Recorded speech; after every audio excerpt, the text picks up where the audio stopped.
ద్వారా డివిజన్స్ నేర్చుకున్నాం. ఓకేనా? డివిజన్స్ ఎక్కడ నేర్చుకోవాలి అంటే వినండి, నేను చూపిస్తా. డివిజన్ అంటే ఏంటిగా షేరింగ్ ఈక్వల్ పార్ట్స్ కదా. షేరింగ్ ఈక్వల్ పార్ట్స్ ఏదైనా దాన్ని మనము సమానంగా పంచుకోవాలి. సమానంగా పంచుకుంటే ఏమంటాం? డివిజన్ అంటారు కదా, భాగాహారం, అంతే కదా. ఓకే, నేను ఒకటి ఎగ్జాంపుల్ చూపిస్తాను చూడండి. మీరు 7 డివైడెడ్ బై 3 ఎంత? 7 3. ఈ మిషన్ ద్వారా ఎట్లా మనం తెలుసుకుందామని చూడండి. ఓకేనా? చూడండి, 7 డివైడెడ్ బై 3. ఇక్కడ 7 ఆర్టికల్స్ ఉన్నాయి. ఎన్ని? 7.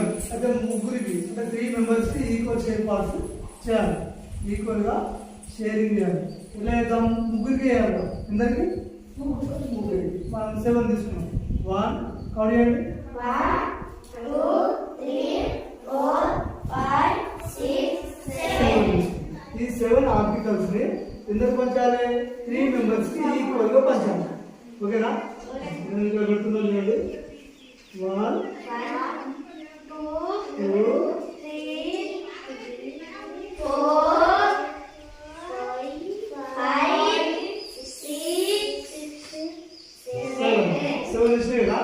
ఈ 7 పుల్లల్ని ఒక 3 మెంబర్స్ కి ఈక్వల్ గా మనం షేర్ చేయాలి. షేర్ అంటే పంచడం. సమానంగా పంచబడితే ఏమంటాం? భాగాహారం అంటాం. That is called division. ఒక్కొక్కటి తీసుకుని మనము డివిజన్ చేద్దాం. ఎందరికి పంచాలి? 1 2 3 ముగ్గురికి పంచాలి కదా. ఒకరికి నేను ఫస్ట్ ఇస్తుందా, ఒకరికి ఇచ్చిన, ఒక్కొక్కటే ఇస్తున్నాం. 1 1 ఇస్తున్నాం. ఫస్ట్ 1 ఇచ్చిన, 1 ఇస్తున్నాం. ఎందరికి ఇచ్చిన అంటే 3 మెంబర్స్కి ఇచ్చిన. 3 మెంబర్స్కి ఒక్కొక్కటి ఈక్వల్ ఇచ్చిన. ఈక్వల్ ఉన్నాయా ఒక తప్పునా? అందరూ 1 1 1 ఈక్వల్ వచ్చినాయి కదా. మరి ఇక్కడైతే రిమైండ్ మిగిలిపోయినాయి కదా. మరి ఇవి కూడా పంచాలి కదా. ఇవి కూడా పంచుతాం. మరి first second person, third person. ఇక్కడ చూడండి, అందరికి ఈక్వల్ వచ్చినాయా? ఫస్ట్ పర్సన్కి 2 వచ్చింది, సెకండ్ పర్సన్కి 2 వచ్చింది, థర్డ్ పర్సన్కి 2 వచ్చింది. మళ్ళీ ఇంకొకటి రిమైండ్ మిగిలిపోయింది కదా. దీన్ని ఏం చేద్దాం? రిమైండర్ కదా. రిమైండర్ కాబట్టి మనం రిమైండర్ ప్లేస్లో పెడదాం. రిమైండర్ అది రిమైండర్ ప్లేస్ ఎక్కడ ఉంది? 1 కదా. ఇగో 1 రిమైండర్. ఓకేనా? 1 రిమైండర్.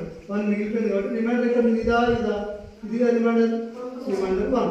1 మిగిలిపోయింది కాబట్టి 1 రిమైండర్. నెక్స్ట్ మరి మనకు ముగ్గురికి వచ్చినాయి కదా. ఫస్ట్ ఎన్ని వచ్చినాయి? 2 వచ్చినాయి. So 2 is the quotient. అంతే కదా.